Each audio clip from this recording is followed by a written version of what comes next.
Salve, gente, tudo bom? Meu nome é Anderson Oliveira e hoje a gente recebe aqui uma pessoa muito peculiar, com uma trajetória muito específica, muito curiosa. E antes de começar, só algumas pílulas, digamos assim, umas breves observações sobre ele. Primeiro, ele já foi matéria da BBC Brasil com o título Sou casado, tenho 3 filhos e já me chamam de padre, menos a igreja. Hoje, ele é pai de santo. Ele ensina a fortalecer o pensamento crítico e livre para pessoas que estão privadas de liberdade. E também ele já morreu, mas segue vivo e muito forte e com muita história para contar. Só mesmo uma pessoa muito curiosa, muito encantadora e cheia de encantos também, e principalmente muito valente para poder ter uma trajetória dessa. Seja muito bem-vindo aqui, Manuel Valente, meu amigo, tudo bom? Como a gente fala em Cametá, só o creme. E de bacuri, porque decupou a azeda muito cedo. Manuel, tem um zilhão de histórias, cara, que a gente pode destacar aqui. Primeiro, agradecer mais uma vez a tua presença, né? Estando aqui em Belém e aí conseguir esse tempinho para a gente poder conversar. Eu tenho aqui a apresentação que tu enviaste, né? É a tua descrição, mas não sei se tu queres se apresentar para quem ainda não te conhece, ou eu faço aqui uma leitura breve do teu mini currículo para a gente poder iniciar essa conversa aqui. Então, tu pode ler lá. Eu costumo dizer que eu sou um caboclo cametauara que vive de bubuia na maré e olha o mundo de uma forma bem simples, bem encantadora. E, como a gente fala em Cametá, né? É meio estorvo de eu mesmo falar de mim. Então fala lá. Meio estorvo, é meio estranho, né? É. Mano é graduado em licenciatura e bacharelado em História pela UFPA. Fez o mestrado em Ciências da Religião na UEPA e é doutor, né, estudamos juntos, em Antropologia e Sociologia na UFPA, anos atrás. Né? Encaramos aí a pandemia fazendo o doutorado também. Na época, o Manuel era diácono, né? Hoje em dia já não é mais e atua também como músico, escritor, compositor carnavalesco, coreógrafo e também é zelador do Casarão dos Encantados, lá em Cametá, além também de ser professor da rede pública municipal de ensino lá da Pérola do Tocantins. É isso mesmo, Pérola do Tocantins? Essa pérola é preta. Perfeito, isso é bem interessante também. É. Mas, Manuel, bora começar pelo começo então. Atlético Cametaense tem uma trajetória sempre muito ligada à religiosidade, à Uhum. religião como um todo. E como é que foi essa tua trajetória até entrar na Igreja Católica de uma forma de um modo mais formal, digamos assim, enquanto diácono, até depois deixar de lado para seguir uma outra fé, digamos assim.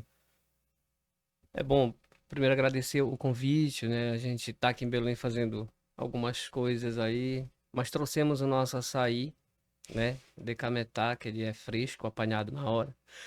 E é assim, é, a minha família, né? Tipo, a minha mãe, ela é descendente direto de português e meu pai é negro, né? E então a família da mamãe sempre foi muito ligada à arte, à musicalidade, mas e também a questão da religiosidade católica. Já o meu pai, a família do meu pai, minha avó, pai do papai, a avó Erotildes, ela era mãe de santo, ela era benzedeira. E aí, a partir daí, não é, a gente foi convivendo com esse mundo. Eu me lembro que a mamãe me levava para que ela falava bancadas, né? De um pai de santo chamado Seu Manuel Cachimbinho. Porque realmente ele tinha um cachimbo que era pequeno. E ali eu ouvi pela primeira vez falar sobre o seu João da Mata, seu Rompe-Mata, seu Tupinambá, Dona Mariana, Jarina, Erundina. E eu sempre fui muito cabeçudo em todos os sentidos, né? E eu saía de lá com aquilo na cabeça, né? Chegava em casa e começava a cantar. Lá vem, meu botão de ouro, acabou com a Mariana, meu botão de ouro. E a mamãe falava, não canta, não canta isso, que o lado da mamãe sempre foi mais ligado realmente à igreja. Aí daí eu cresci, né, ali pela. Eu sou de 74, né? E aí eu cresci ali pela década de 80, 90 e fui me entrando no mundo da arte, porque o meu avô materno, ele era maestro, músico, né? Todos os meus parentes e a mamãe incentivava a gente a estudar música, né? Ela queria ver a gente soprando a flauta, o clarinete, ela queria ver a gente escrevendo as músicas.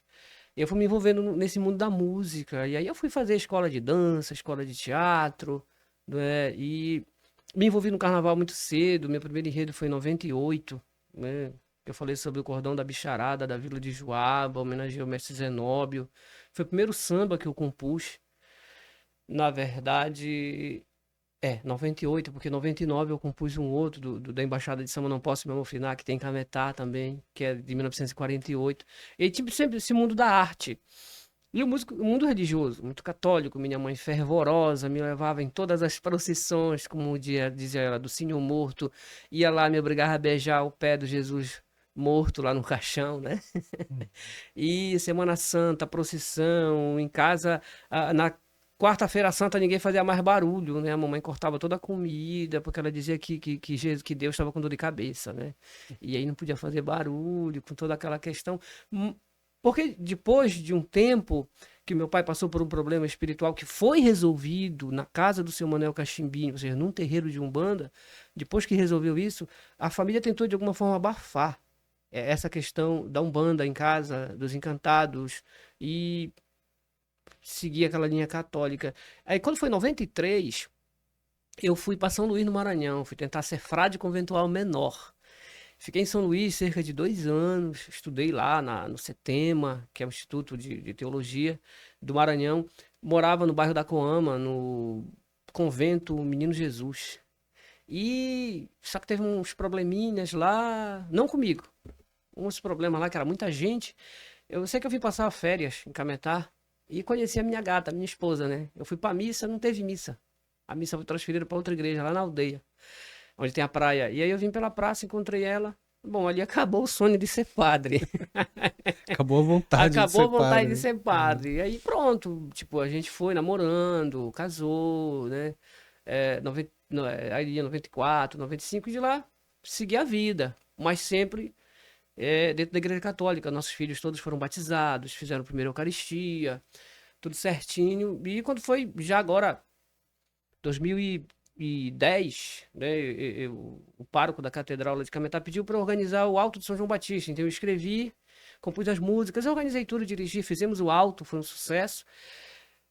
Sob o ponto de vista artístico, né? Porque as beatas queriam me matar, né? Dizendo que eu tinha profanado a religiosidade, porque eu comecei a juntar, né? Coloquei música de Banguê, de Boi, ou seja, imaginar, chamar de São João Batista, padroeiro de Cametá, uma cidade, um município com quase 400 anos de invasão portuguesa, né? A pessoa fala de descobrimento, mas ninguém descobriu, foi nada, foi invasão. E, assim, Cametá é uma cidade que se orgulha muito, a terra dos notáveis, a terra dos Romualdos, sabe?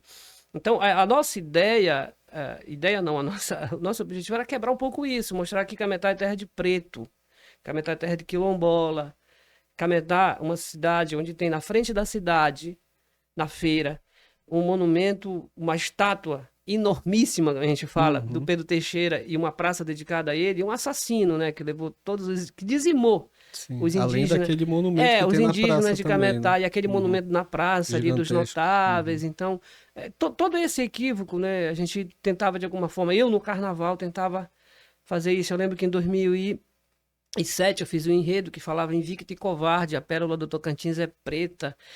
Foi muita crítica. É bom que naquele tempo só tinha a Rádio Tocantins, né? Porque se já fosse esses tempos de podcast, de não sei o quê, eles tinham me triturado, mas mesmo assim, né? É porque disseram, porque eles tinham acabado com a memória dos notáveis. Mas que é notável, né? Bom, notável pro tempo deles, não sei, a compreensão que eles tiveram. E aí, esse mundo cultural muito dentro de mim. Então, em 2010, eu fui convidado a entrar na escola diaconal, em Cametá, para ser diácono. 2010. Uhum. 2010. E eu fiz o meu enredo em 2011. E entrei na escola diaconal. O último enredo de carnaval eu fiz em 2011. Eu homenageei meu padrinho Clodoaldo, mestre Clodoaldo, que morreu esse ano. Um dos maiores artistas que Cametá já teve. É irmão do Jeremias Rodrigues, grande escultor. E em 2011 eu entrei, estudei 4 anos, fiz o curso de teologia todo, né? Eu com mais. Nós éramos 14, dos 14 só 11 foram ordenados diáconos. E aí fiquei em Cametá como diácono, depois vim para Belém fazer o doutorado, né, com vocês aí. E depois aqui fiquei na Basílica, 2018 e 2019 na Basílica de Nazaré. Então, dessa minha trajetória, Só na Basílica de Nazaré eu celebrei 3 casamentos, um na Catedral da Sé. Só aqui em Belém eu celebrei não, testemunhei, a gente fala isso que é o correto, né? Canonicamente, de repente tem um padre ouvindo, né? Vai dizer, olha o diácono, era da igreja, agora tá falando em celebrar casamento, Eu né? acho que vários padres vão É ouvir testemunhar essa o casamento, entrevista. que quem celebra, né, são os noivos, né? Tu vais casar, você que vai celebrar o seu casamento, o padre só vai testemunhar, ou o diácono. Então, no total, foram 16 casamentos que eu testemunhei e 560 batizados no interior de Cametá. Fui primeiro da paróquia das Ilhas, que é ilha mesmo, depois da paróquia de Santa Maria, que é uma paróquia que tem 50 comunidades e 37 delas são quilombolas, entendeu? E depois fui para o outro lado da cidade, da catedral, mas para onde já é região de praia, onde tem as outras comunidades. E de lá teve aquela reportagem da BBC, aí já os padres não gostaram muito, né? Porque eles diziam que eu era um diácono comunista, né? Sem saber o que é comunismo. E que eu era da teologia da libertação, sem saber o que era teologia da libertação ou o que é teologia da libertação. Mas, na verdade, eu sempre achei que eu era um peixe fora d'água, né? Não chegava a ser um tucunaré, uma paralanzudo, mas uma caratinga, né? Pode-se dizer assim, fora d'água, porque não batia, sabe? Não dava certo eu falar, porque, tipo, não sei se pode chamar palavrão, né? Pode, fica à Porra, Jesus vontade. mandava amar. Aí chegava lá, esse amor é seleto, entendeu? Você só podia comungar, só pode comungar quem é casado, no religioso, porque só pode fazer isso, aquilo. É você negar Jesus e as bênçãos de Deus a muitas pessoas que necessitam. E aí, para quem conhece Jesus, ele mandou amar, ele não falou, olha, só ama quem é casado, no religioso. Então, são coisas que são muito complicadas. Aí tem a pastoral familiar, aquilo me deixava muito, muito assim. Porra, como é que o cara que é da pastoral familiar só convida para participar da pastoral familiar quem é casado no religioso, quem tem um casamento estável? Sim, e a galera que não é casada? E a galera que tem as crises? Né? Aquela história, Jesus, né, foi almoçar, ou jantar, sei lá o horário, na casa de Mateus, no meio de em tese, naquela época, está descrito lá no Evangelho, né? Ladrões, cobradores de impostos, aquelas pessoas que em tese não prestavam, e Jesus foi lá para o meio deles e veio dizer: eu vim para aqueles realmente que são doentes, aqueles. Então, veja, e isso era muito contraditório para mim, eu não conseguia entender isso. E daí tinha minhas coisas, mano. Que eu não tenho hoje. Hoje tu disseste isso ontem, né? Ali na casa do Pai Sérgio. Pô, hoje tu tá muito melhor. Eu acredito que hoje eu tô muito mais feliz. Porque hoje eu posso ser quem eu sou. Porque eu não estou nem vendo para quem vai, e quero que muita gente veja esse podcast, ouça, entendeu? Porque várias filas se formavam na Basílica Santuário de Nazaré, quando eu era diácono, para pedir bênção. E eu sempre rezei em silêncio, com a mão sobre a cabeça das pessoas. E lá eu pedia para Deus, para Nossa Senhora, para Jesus, mas eu pedia para Oiá, para Xangô, para Exu, eu pedia para Dona Mariana, entendeu? A galera não sabia. Aí depois que soube, pronto. Por quê? Porque a galera era amiga do diácono Manuel Valente, até encamentar. Então é muito fácil ser amigo de um diácono, de um pastor, de um padre, mas de um macumbeiro é ralado, né? É muito difícil. Então, tipo, foi mais ou menos, a trajetória foi essa. E quando foi em 2022, que o novo bispo de Cametá foi nomeado, eu pedi para sair. Eu pedi para sair, fiz a minha carta, pedi para sair, e eu acho que ele só estava esperando eu entregar a carta, né? Tipo, já vai tarde. E a partir daí eu abri em casa o Casarão dos Encantados, o meu terreiro, o nosso terreiro, porque as minhas imagens, inclusive imagens antigas, né, da Cabocla Mariana, e dos orixás que eu tinha tudo guardado dentro de um banheiro do nosso quarto, de meu com a minha esposa, nós desativamos o banheiro e guardamos lá no sítio, no Tajaú, né? Nós é pobre, mas nós Isso. mora na praia, em Cametá. Não, isso ainda enquanto tu eras diácono, ó. Diácono, e Sim. aí tava dentro do banheiro. Uhum. E aí lá, um pedreiro lá do Tajaú mesmo, onde a gente mora, né? Tajaú significa lugar que tem muito tajá. Ou lugar de tajá grande, realmente tem muito tajá. A filha dele, de 4 anos, acabou entrando no nosso quarto, que ele estava lá jotando, e entrou no banheiro. Quando ela saiu do banheiro para a sala onde o pai dela estava lá jotando, ela me chamava de padre. Ela disse: papai, o, papai, o padre tem uma cheleia e um monte de chanto preto. Ela já viu a imagem da sereia, né? Uhum. Da Yara Luna, da Janaína, da sereia. e tinha visto a imagem de Xangô, Oxóssi e Oiá, os orixás, por isso que ela chamou de Santo Preto. E aí, sabe, a partir daí eu falei, puxa vida, eu não devo nada pra ninguém, né? Eu só devo pro Soares. O Soares é dono do bar lá do Tajaú, que eu tava devendo na época R$ 210. Eu só devia pro Soares, né? As cervejas que eu comprava fiado pra pagar no final do mês. O professor é assim, né? Eu falei, sabe o que é? Eu vou ser livre, eu vou ser quem realmente eu sou. E a partir daí, realmente, eu fui feliz, porque eu consegui entender que o que eu tinha, que eu achava que eu tinha, o que eu achava que eu fazia, realmente só tinha sentido naquilo que eu era. E quem eu era naquela época? É uma pessoa que, que, que era incompleta, entendeu? Eu rezava escondido com meus orixás. Eu não podia cantar para Dona Mariana.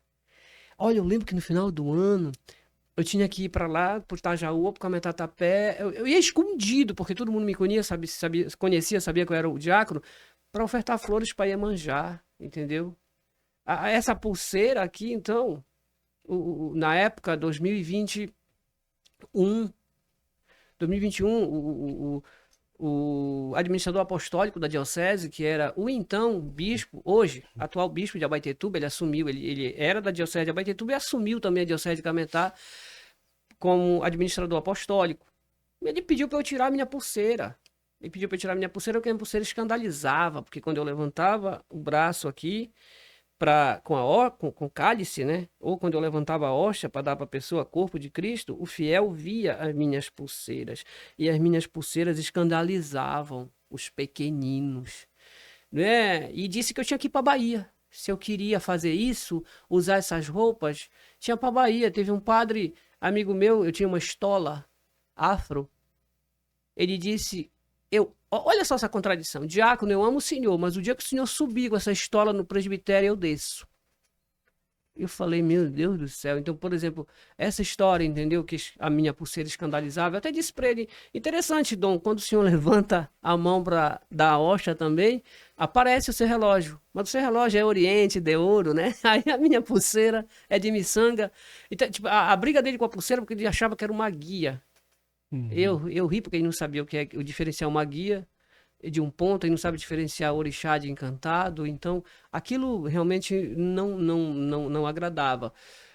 E tipo assim, mano, eu nasci, né? Graças a Deus eu trouxe a herança ancestral da minha avó e depois lá do Covid, que até o programa PGSA acabou notificando que eu tinha morrido, né? E eu vivi, depois da minha saturação chegar a 56, eu consegui sobreviver. A partir de lá, quando eu saí de lá, é, em abril, dia, dia 23, não, 19 de abril. Eu fui internado dia 19 de março, dia de São José, em Cametá. Passei 7 dias lá, fui transferido para a UTI do Hangar, passei 24 na UTI do Hangar.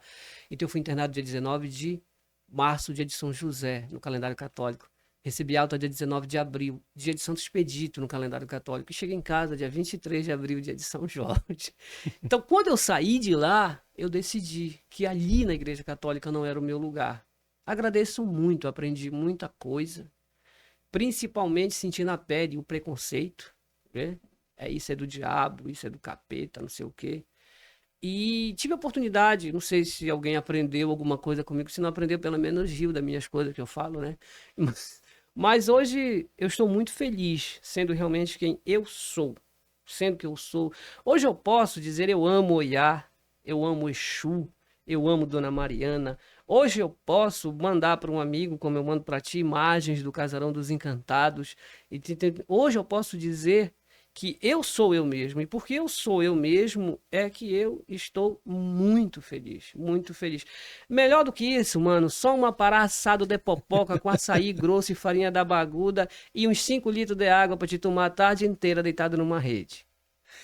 Mas então, na matéria da BBC, que foi, eu acho que um mês, no máximo, antes de estourar a Covid mesmo no Uhum. Brasil e tudo mais, tu destacava muito algo que tu tinha falado em sala, até, conversando com a gente, com a turma, né? Eu acho que até numa aula mesmo, tu comentaste, de uma coisa que eu lembro muito e que foi destacada nessa matéria, era o grande foco, que era a questão da solidão. E eu lembro, acho que toda semana, em algum momento eu lembro, quando tu falaste de um padre que estava contigo em algum momento, algum evento, alguma coisa sem Cametá, e ele ia voltar pro local dele, porque não era mesmo Cametá, acho que era Limoeiro, alguma coisa assim. E ele falava, bom, agora eu vou voltar para minha solidão. E isso eu lembro toda semana. Desde Uhum. então eu lembro, porque realmente aquilo me marcou. Eu achei muito forte, eu achei muito poético também, né? Apesar de muito triste.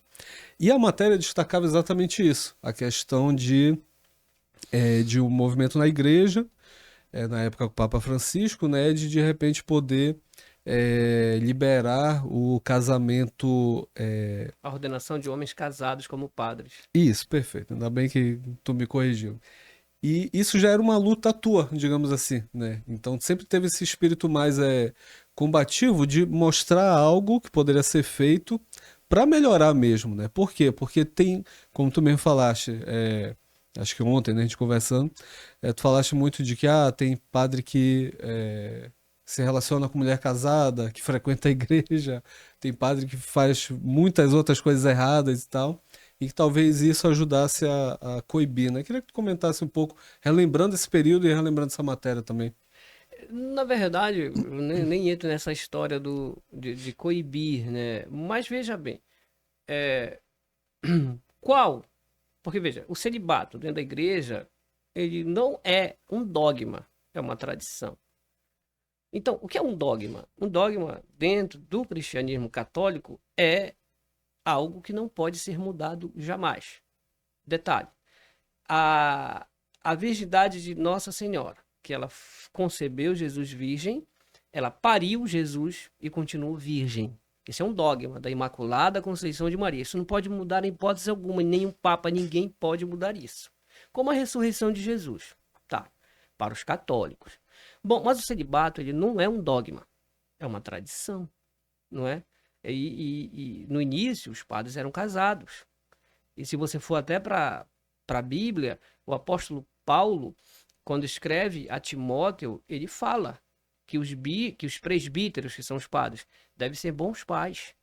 E que os bispos devem ser bons maridos, não devem ser dados a embriaguez, que eles têm que cuidar da família. Ele dá cita, como é que um bispo que não consegue cuidar da própria casa vai cuidar da igreja?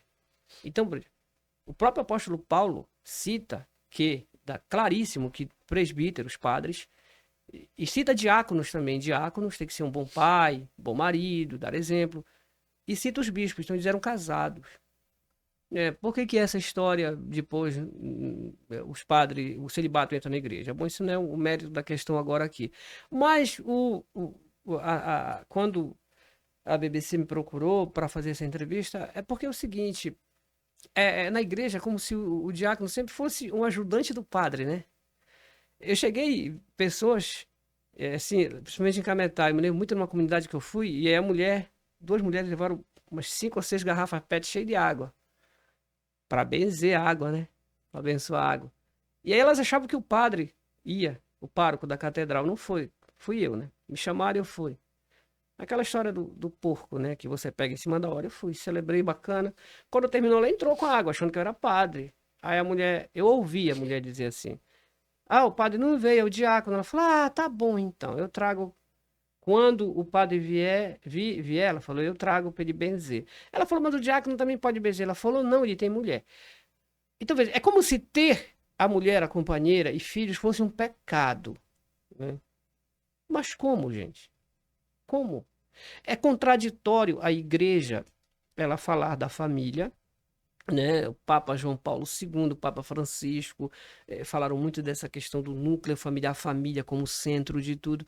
Tá, a família é um bem da igreja, a igreja familiar, inclusive o documento de Aparecida, que é um documento de orientações pastorais para a vivência do evangelho no Brasil e na América Latina, fala sobre a igreja familiar. É o núcleo da igreja familiar. A própria casa, né? A leitura do evangelho, a partilha. Ora, se a família ela é esta igreja familiar, se a família é este núcleo, esta célula, onde o Espírito Santo é derramado e o evangelho propagado, por que que um padre não pode ter família?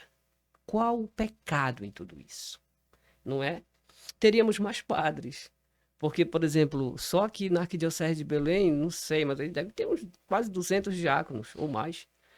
Só em Cametá, na diocese de Cametá, tem mais de 30 diáconos, né? Diáconos, eles podem celebrar o batismo, o sacramento do batismo, eles podem também testemunhar o sacramento do matrimônio, pode dar as bênçãos, fazer exéquia dos defuntos. Então, não pode celebrar missa ali, a consagração, porque aquele ato de consagração é só o padre que pode fazer, tá? Tudo bem. Então, essa era a discussão na época. E veja que o Sínodo para a Amazônia, como diz uma música do Engole Cobra, que é um músico, uma figura popular de Cametá, ele tem um banguê do Engole Cobra, ele canta Não Deu em Nada. Ele fala, não sei o que, não deu em nada, e não sei quem, deu em nada, e não sei quem, deu em nada. E o Sínodo para a Amazônia deu em nada. Deu em nada. Ou seja, o rito amazônico litúrgico, aonde tem? Eu digo que hoje a gente vê padres e até diáconos usando barrete, que é um chapéu, né? Um chapéu assim, meio cor-de-rosa, meio vinho, sei lá, que usava na Idade Média. Então é como se os padres e os diáconos, eu quanto diácono, eu cheguei a dizer isso no encontro que teve na UFPA, a gente ainda estava terminando o doutorado. O bispo de Camedário, o Dom Tevi, a cabeça dele assim, super progressista, sabe? Inclusive tem uma imagem dele no Facebook que saiu há umas semanas atrás, ele celebrando uma missa, ele sentado no chão, lá no Amazonas. Ele sentado no chão. E o altar em cima de uma mesinha no chão. E as pessoas sentadas ao redor. Ah, mas isso para alguns padres é até sacrilégio. Por quê? Porque a cabeça, o pé do ser humano está na Amazônia, está no Igapó, está nas estradas que não são asfaltadas, esburacadas, está no meio da floresta, o pé. Mas a cabeça está no Concílio de Trento. Então, tipo, naquela época era isso. Tipo, por que não ordenar os padres, os diáconos, que já são diáconos casados, por que não ordená-los padres? Teríamos mais padres. Ah, mas vai ordenar, os padres que são solteiros vão casar? Não. A ideia na época, né, do projeto em tese, né, era ordenar homens casados para o exercício do sacerdócio em áreas isoladas da Amazônia. Esse era o texto final, né, que foi aprovado pelo Papa Francisco. Mas até ele, o próprio Papa Francisco, tipo, deixou. Não foi uma situação que não foi resolvida.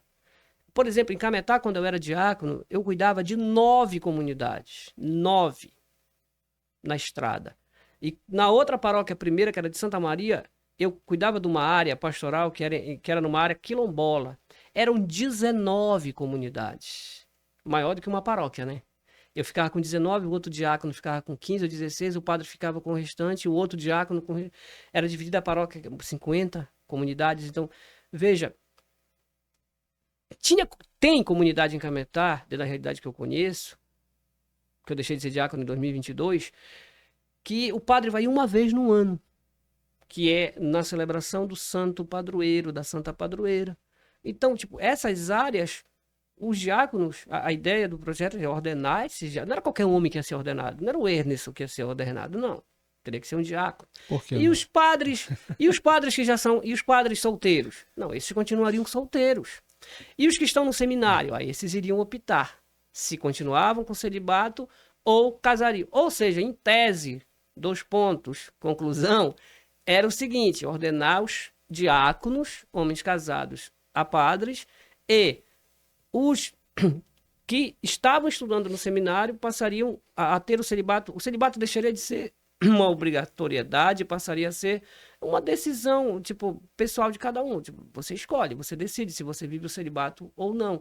Teríamos mais padres. Essa era a nossa... E não foi só eu que... Eu falei sobre isso, mas também um diácono aqui de Belém, esqueço o nome dele agora, mas parece-me que ele trabalha na pastoral carcerária, se eu não estou enganado. Ele foi muito criticado também, quando ele falou, né, dessa necessidade e possibilidade de se ordenar homens casados. Mas infelizmente não passou, aquela história. Em que deu o Sínodo da Amazônia? Você já se perguntou isso? Você que é católico, ou que não é, que acompanha? No que deu o Sínodo para a Amazônia? Não deu em nada. Infelizmente não deu em nada. A Amazônia continua sendo devastada, né? A cópia da mentira está aí. E as coisas continuam, na verdade, cada vez, né? Parece que as coisas vão piorando um pouco, e o Sínodo da Amazônia não aconteceu. Não aconteceu. Hoje a gente vai Porque eu gosto de vez em quando de ir na missa e ninguém vai me proibir só porque eu sou pai de santo, qual é o problema de eu ir na missa, né? E a gente vê, parece que, mano, tem padre que se pudesse celebrar a missa em latim, celebrava. Uhum. Então, a ideia naquela época era essa. Ah, mas hoje eu não estou na igreja, não sou católico, eu sou pai de santo, então vamos deixar isso ali. Mas Uhum. da ideia naquele momento era essa, entendeu? Não era quebrar nenhuma, porque não era dogma, né? Sim. O celibato não é dogma, é uma tradição, então não era quebrar também nenhuma tradição. Mas entender que são outros tempos.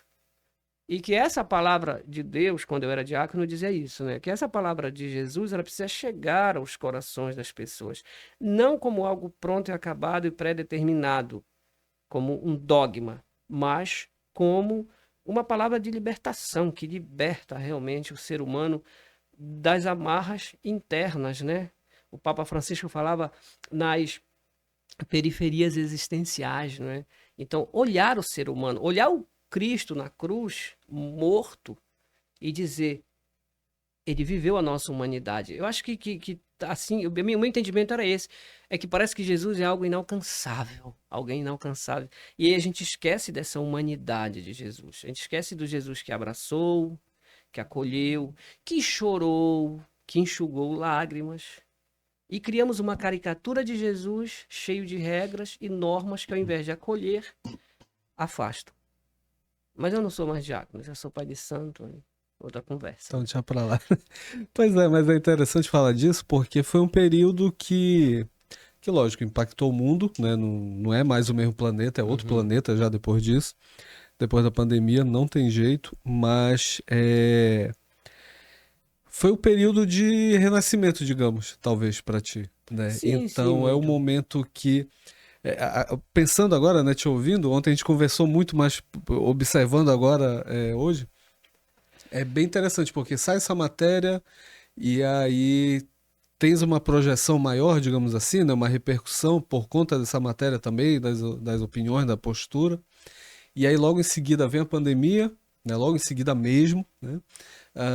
E aí depois tu ficas muito doente, né? O programa comenta isso depois, por favor. O programa publica, né, que infelizmente tu havia falecido. Mas nesse teu processo de internação é quando tu tens a questão dos sonhos, a questão também Sim. desse contato, talvez, Uhum. com as escolhas que tu deverias fazer, e aí depois tu já retornas um outro Manuel, digamos assim. Queria que tu A comentasse um pouco verdade, disso. eu não retorno um outro Manuel. Uhum. Eu retorno como o Manuel Sim. mesmo, né? Porque eu acho que eu Uhum. vivi uma caricatura que criaram pra Perfeito. mim, né? Criaram aquilo pra mim. E eu aceitei. E tipo assim, 2000, e interessante que aqui em Belém, dentro da Basílica Santuário, teve uma fiel que chegou a dizer, pô, um padre que era muito amigo meu, porque depois que eu me tornei pai de santo, que eu saí, é tipo assim, entre 10 pessoas que eram amigas do Diácono Manuel, meia continuou amiga, não foi nenhuma, entendeu? Inclusive tinha um grupo, né, de pessoas que rezavam, não sei se ainda rezam, para eu voltar a ser diácono, né? É como se ser pai de santo fosse um pecado, né? É um pecado. E aí realmente é, ouvi muitas coisas, entendeu? As pessoas se afastaram, mas paciência, né? Que a gente pode fazer. Depois que eu fui entender que a galera gostava, era do diácono Manuel Valente, era da Estola, era da Dalmática, entendeu? Era do sacramento, era do diácono, não gostavam do Manuel Valente, porque elas nunca conheceram o Manuel Valente, nem eu. Aí o Covid fez eu me autoconhecer, porque em 2020 o papai morreu de Covid no Metropolitano. Aí em 2021 eu peguei Covid. Toda a nossa família pegou, eu, minha esposa e nossos 3 filhos. E eu me lembro muito de uma cena muito forte, a gente estava no sítio, lá onde a gente mora, no Tajaú, e tem um crucifixo grande até hoje em casa. Esse crucifixo é a imagem de Nossa Senhora do Perpétuo Socorro no quadro, no pé do Cristo. Eu me joguei ali de joelhos, chorando, eu pedi, Senhor, mande para mim. Poupe eles quatro, eles não vão conseguir. Eu, eu consigo. Eu me lembro benzinho disso, eu consigo. E a partir dali, a minha esposa e os 3 filhos melhoraram e eu piorei, fui internado. Passei os 7 dias em Belém, fui transferido. Aliás, lá em Cametá eu fui transferido. Nessa noite fomos transferidos três. ou 4, só voltou eu vivo, né? Cheguei em Belém, no hangar, e já passando para UTI. E a minha saturação chegou a 56. 56. E a médica com a equipe dela tentaram, de todas as formas, melhorar a minha saturação durante o dia todo, que isso foi de manhã. Quando chegou na boca da noite, né? Ali lá, pelas 6 da tarde, o negócio ficou feio. E ela chegou perto de mim, já tinha falado comigo, disse: Seu Manuel, já falei com sua esposa, com a sua filha, nós vamos lhe entubar. Não existe outra coisa a ser feita. Eu me lembro que a médica era nordestina, é muito parecida com aquele cantor Falcão, sabe? Alta, o rosto dela me lembra muito Falcão. E ela dizendo: Olha, seu Manuel, eu vou lhe dizer que tudo que tínhamos que fazer, fizemos, nós precisamos lhe entubar. Já comunicamos sua esposa, sua filha. Tu ainda estava consciente? Consciente. Uhum. E durante o tempo todo, eles tiraram tudo de mim, assim, do corpo e tal, alianças, as coisas que eu uso, anéis, tudo. Mas ficou uma pulseira igual essa, que essa já é a segunda, né? A outra arrebentou quando eu saí do hangar, que é um ponto de Oxalá. E só essa pulseira ficou. E um terço na minha mão, que eu ficava repetindo Ave Maria diariamente. Eu acho que eu rezava umas 1000 Ave Marias por dia. Pode parecer loucura, mas essa loucura me salvou. Então, eu, eu lembro benzinho ela dizer, porque era um. Porque quando eu entrei na sala, na UTI, eu contei, eram 10 pacientes comigo. E aí eu fui contando que morreram 8. Nossa. E engraçado que um dia antes de eu ter essa crise, eu virei pro homem do lado, mais velho que eu, acho 2 ou 3 anos. Ainda brinquei com ele, falei: Parente, quem será o próximo, né? Porque tinha morrido 8. Tá, morria, entrava um outro paciente. Mas aí eu contava, né? Eu tava consciente, eu conseguia dormir à tarde, dormir à noite. Aí eu lembro benzinho a médica dizendo: Tira isso da mão dele, pra enfermeira. O terço. A enfermeira não conseguiu abrir a minha mão. Ela não conseguiu abrir. Aí a médica se aproximou e disse: Eu vi que o senhor tem fé. Reze. Porque para medicina não tem mais jeito. Nós temos que lhe entubar. Eu vou lhe dar 1h30. Se o senhor não melhorar, nós vamos lhe entubar. E nós vamos dar um jeito de tirar esse negócio da sua mão. Ela não falou terço. Acho que ela não sabia o que era. Aí eu dormi. Eu dormi e sonhei que eu tava de bubuia na maré. Buiando, né? Em cima de uma jangada de aningueira. Muitos paraenses vão saber o que é aningueira. Ela fica de bubuia mesmo, buiando. Que o pessoal fala boiando, mas no Cametá a gente fala buiando mesmo, de buiar. E aí ficou ali buiando, né? Eu na água. Aí apareceu do meu lado uma moça linda, negra, eu já tinha visto ela, eu olhei para ela e disse: Aí, Iemanjá. Ela sorriu. Eu disse: Me ajuda, eu não quero morrer. Ela falou: Pede para ele. E apontou para cima da jangada. Eu olhei, tinha uma âmbula. Muitos vão saber o que é âmbula, onde se coloca a hóstia consagrada, né? Que é o corpo de Cristo para os católicos. E aí eu peguei, olhei e disse: Jesus, deixa ela me ajudar, eu não quero morrer. Ela pegou e me levou pro fundo do rio. E no fundo do rio eu via luzes muito bonitas, ouvia muitas falas, mas não entendia. Aí depois ela voltou comigo à tona e disse: Aqui tu não morre mais. E soltou a minha mão. Eu pisei e dei pé. A gente fala, né, assim. A água tava assim pela altura do umbigo. Eu olhei pra praia, minha esposa tava lá me esperando. E do meu lado um boto tucuxi que cantava, cantava, bailava. Aí eu acordei. Falei: Eu não vou morrer. Acordei com aquela certeza. Aí quando eu vi a médica, sósia do Falcão, do cantor, chegou de novo e disse: Seu Manuel, a sua fé é muito forte. Eu disse: Por quê? Ela disse: Olha, eu olhei, virei a cabeça, a saturação tinha subido de 56 para 80. E a partir dali, eu fui só melhorando. Aí na noite seguinte eu sonhei com Xangô, o orixá, que girava, girava numa pedreira e batia com as duas machadas dele, que chama Oxê, no meu peito e dizia: Aprende a lutar, aprende a lutar, aprende a lutar. Aí eu acordei e falei: Égua, eu tô lutando errado. Tô lutando errado. No dia seguinte eu sonhei que eu saí do meu corpo e fui em casa, em Cametá, e via meus filhos, a nossa cachorrinha Amora, que é uma poodle preta, e tentava falar com eles e eles não falavam. Eu falei: Caramba, eu morri. Não é possível. Aí eu voltei em mim. Eu falei: Não, não morri. Aí eu me lembrei que Xangô disse que eu estava lutando errado. Aí no dia seguinte eu sonhei com Maria, Maria, mãe de Jesus, com Santa Maria Madalena, que é minha santa de devoção. Eu sou pai de santo, que o pessoal fala macumbeiro, né? Mas eu tenho uma devoção em Nossa Senhora, em Jesus e em Santa Maria Madalena, que é algo assim que é muito peculiar. E sonhei com Oiá, a orixá. E aí, a Oiá me dizia uma frase: Os filhos de Oiá fazem do risco de morrer força para viver. E de lá, eu olhei, ela pedia para eu olhasse pro meu lado direito, né, da cama, do leito. Eu olhei, eu vi um cavaleiro muito alto, Ogum. E Ogum me dizia, levanta, levanta, levanta 3 vezes. Aí eu acordei, falei, eu não vou morrer. Mas ficou aquela frase na minha cabeça de Oiá. Os filhos de Oiá fazem da força, do risco de morrer, força para viver. No dia seguinte, era Mano Anderson, olha só. Era o nome meu Deus, do fisioterapeuta que estava muito perto de mim. Era Anderson o nome Anderson, o também? nome dele, pode crer. E aí ele saiu, ele é muito competente, né? Ele saiu. Todo Anderson Quando é. ele saiu, assim, eu falei, é isso mesmo. Aí eu peguei e falei, eu vou levantar.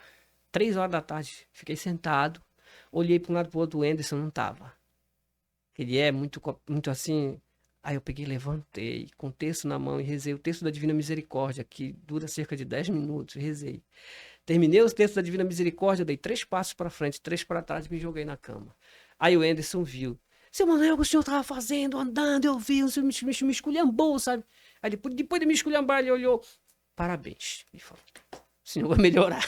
Porque ele falou, o senhor tem a força, a vontade para viver.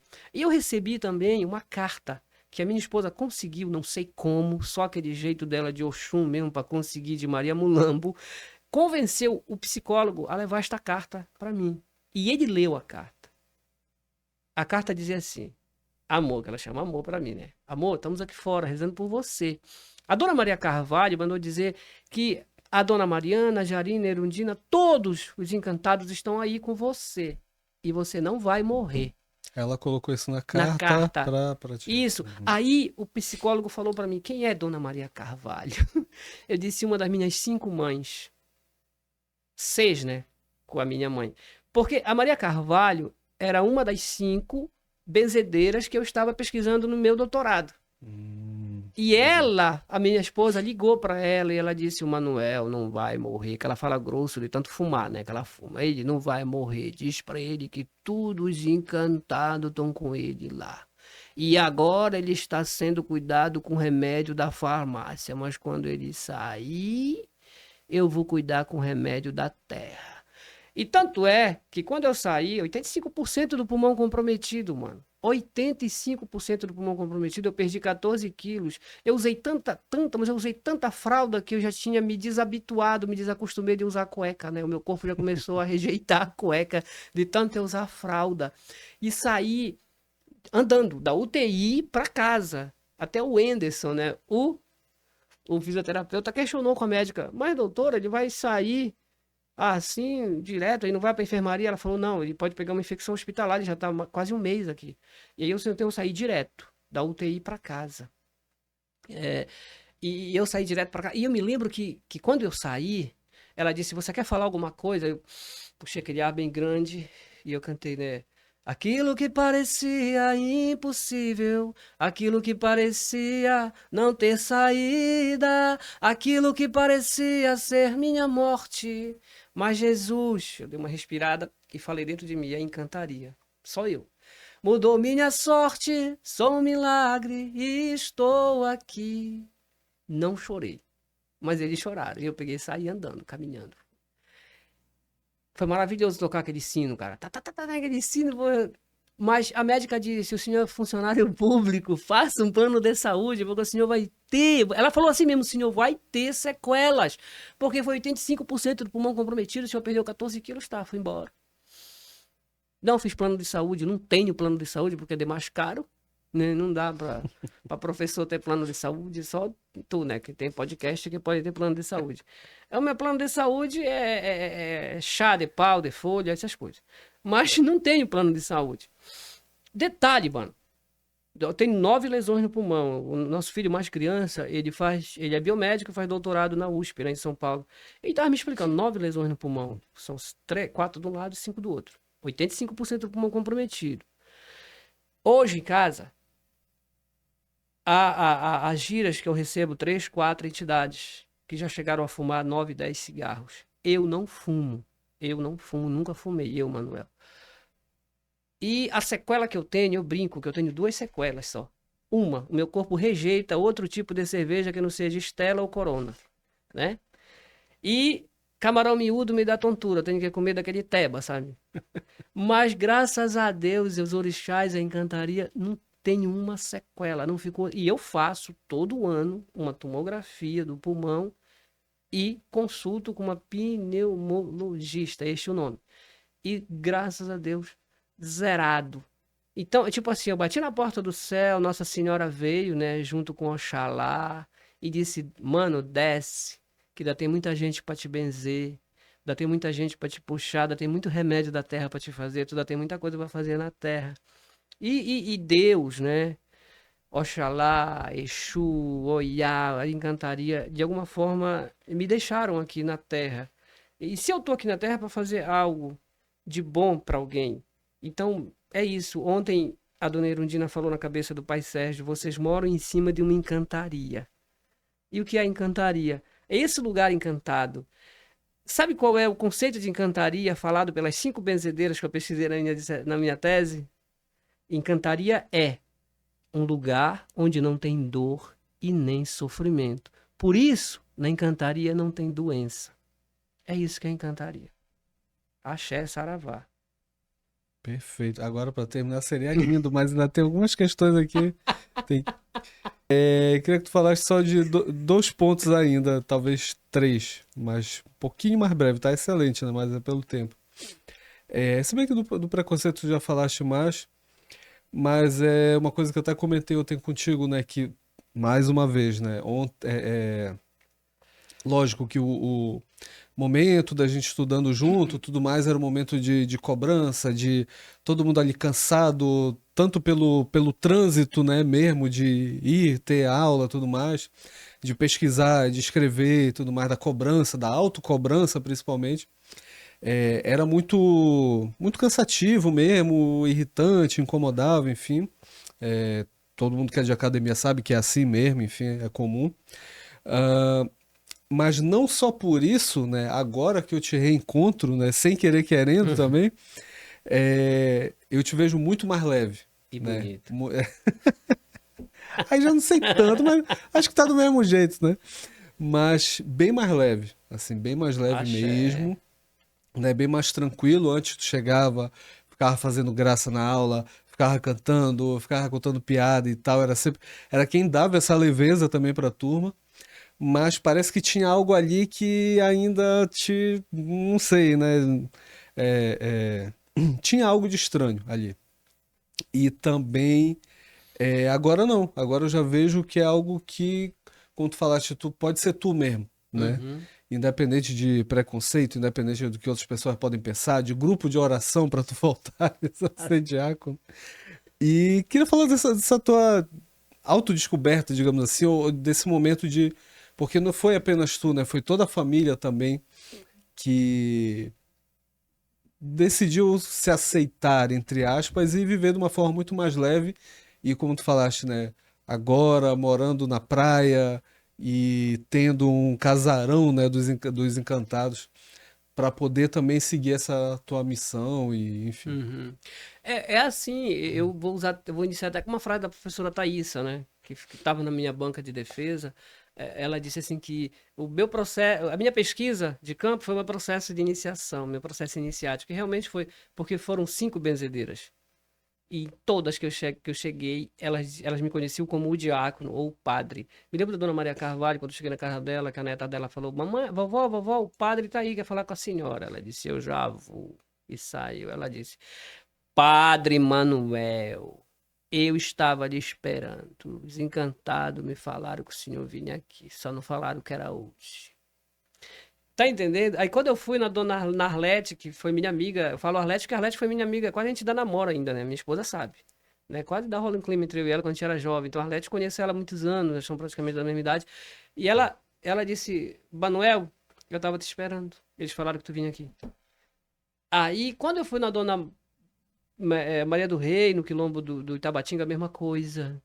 Né? Eu lembro que quando eu cheguei lá, eu cheguei cantando uma música de samba de cacete, né? Que a gente desce, tem uma praiazinha na frente. Eu desci. Aí ela tava lá na cozinha. Aí eu falei pro Duca, que é o pai, filho dela, Duca, cadê tua mãe? Tá lá dentro. Aí ela falou, eu acho que ela tá ali esperando. Eu já conhecia eles há muito tempo, de samba de cacete, etc, né? Aí eu entrei, né? Quando eu comecei a cantar alto, né? Quando eu entrei nesta casa, bateu um cheiro de rosa, bateu um cheiro de rosa. E ela gritou lá de dentro: cheiro de moça formosa. E ela já veio falar comigo. Ela disse: eu tava esperando. Eles falaram que o senhor vinha hoje aqui, só falaram que era de tarde, não de manhã. Ou seja, eles só erraram o horário. Incrível, a dona Valdete de novo no Aricurá, lá perto da cidade. Eu estava te esperando. Falou assim mesmo para mim: a sua cabocla que está aí dentro do senhor disse que o senhor vinha aqui. Antes do senhor falar alguma coisa para mim, deixa eu lhe falar uma. Ela disse: não deixe esta linda cabocla que está dentro do senhor morrer aí dentro. A Mariana? A Não. Mariana. Hum. E depois, quando eu vinha no barco, né, no Rabudo, que a gente fala, que. Olha só, eu fui para casa da dona Valdete, no Aricurá, pesquisar. Depois que eu pesquisei lá com ela, eu fui dar uma bênção como diácono na casa do ministro da Eucaristia lá da comunidade do Aricurá, que foi comigo pilotando, né? Aí eu achei aquilo interessante, que eu guardei o papel, a caneta, né, as coisas que a gente vai anotando da pesquisa de campo, e peguei a mochila para tirar a túnica e a estola de diácono com água benta. Falei, agora é a hora do diácono, né, não é do pesquisador. Mas enquanto a gente ia andando, aquela água muito clara do Rio Tocantins, né, muito clara mesmo, eu vi o rosto dela, da Mariana, e aí eu lembrei da minha avó, Erotildes, que eu não conhecia a minha avó, ela morreu com 55 anos de infarto, porque várias situações eu não conheci, e quando eu era moleque eu via ela, e para escrever a tese de doutorado isso pode parecer loucura, pô, o Anderson, todo esse cara aí para falar essas coisas assim, que é uma viagem, sim, é encantaria, mano. Lá no notebook eu escrevendo, muita coisa que tá ali não saiu de livro nenhum. Não saiu nenhum desses teóricos clássicos. Foi a minha avó que falou aqui no meu lado. Eu comecei a ver a minha avó.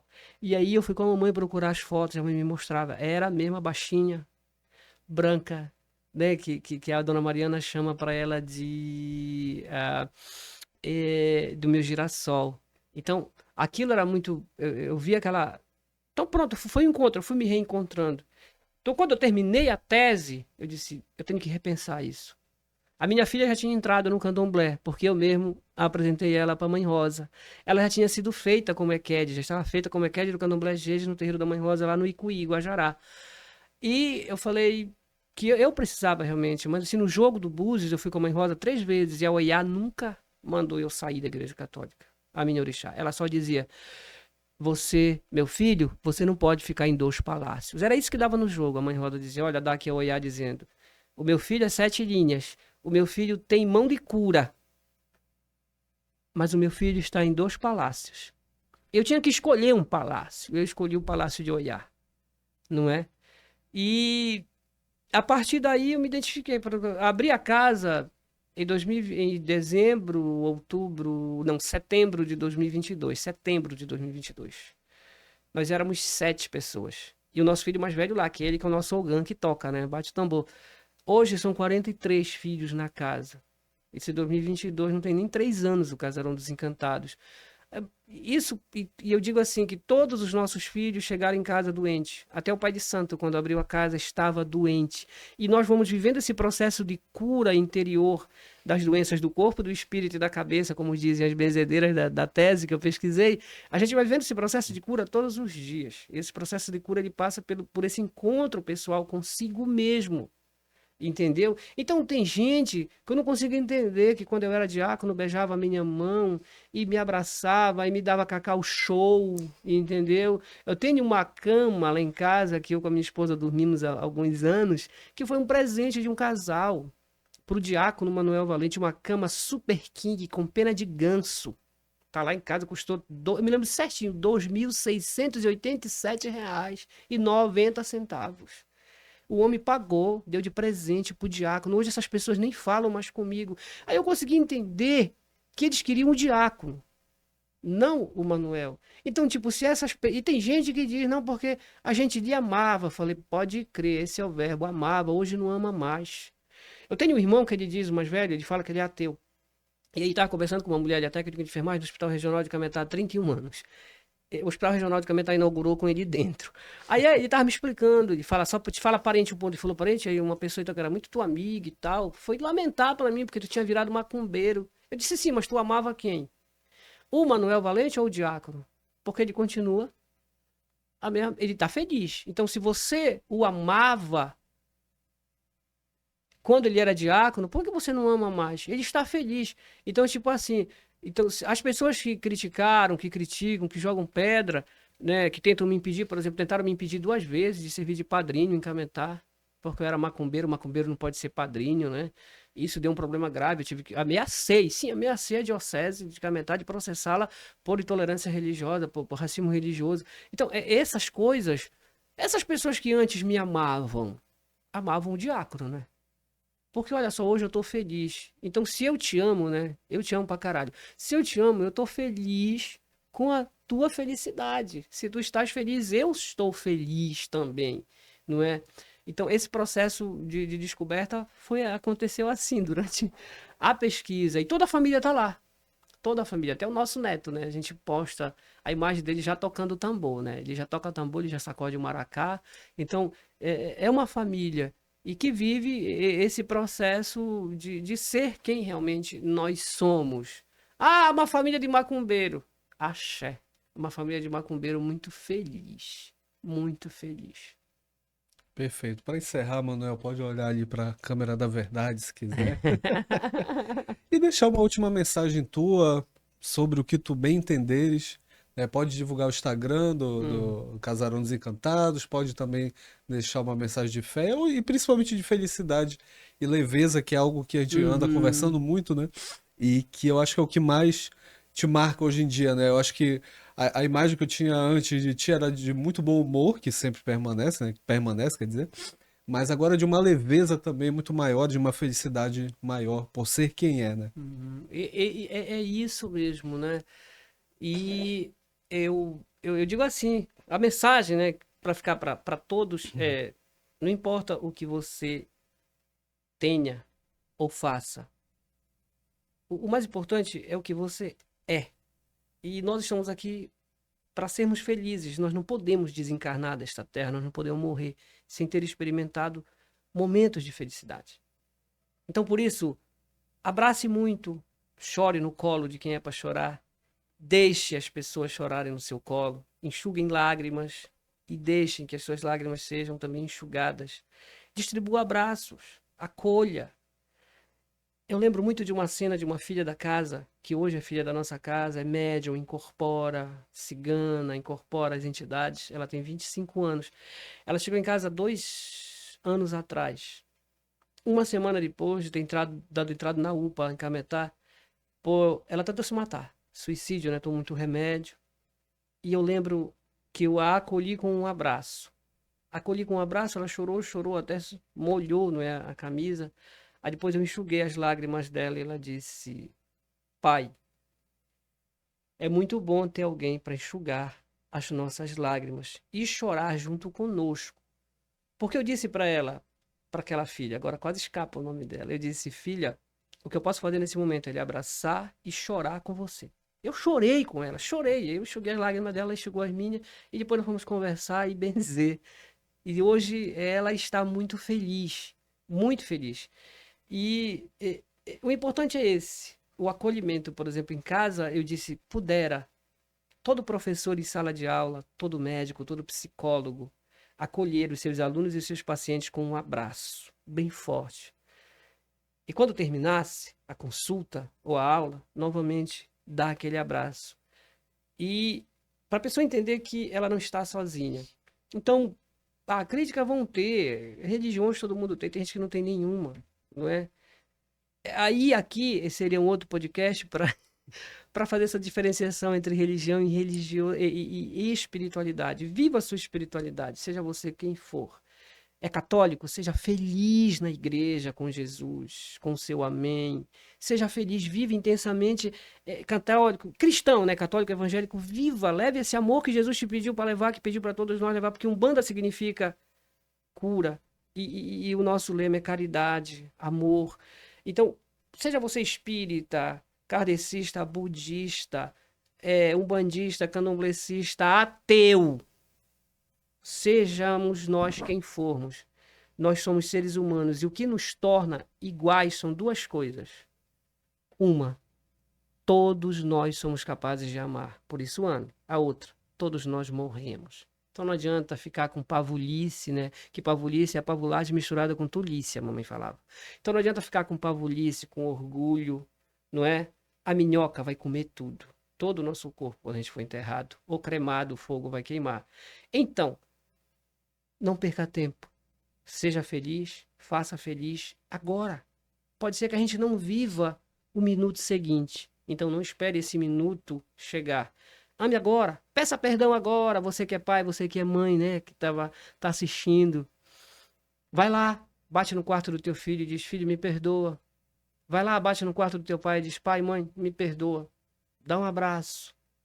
Porque existem casas muito grandes e pequenas em que as pessoas até se batem uma na outra, mas são estranhos que vivem na mesma casa. Às vezes são estranhos que dormem na mesma cama. Então quebra essa estranheza, peça perdão, perdoe, ame.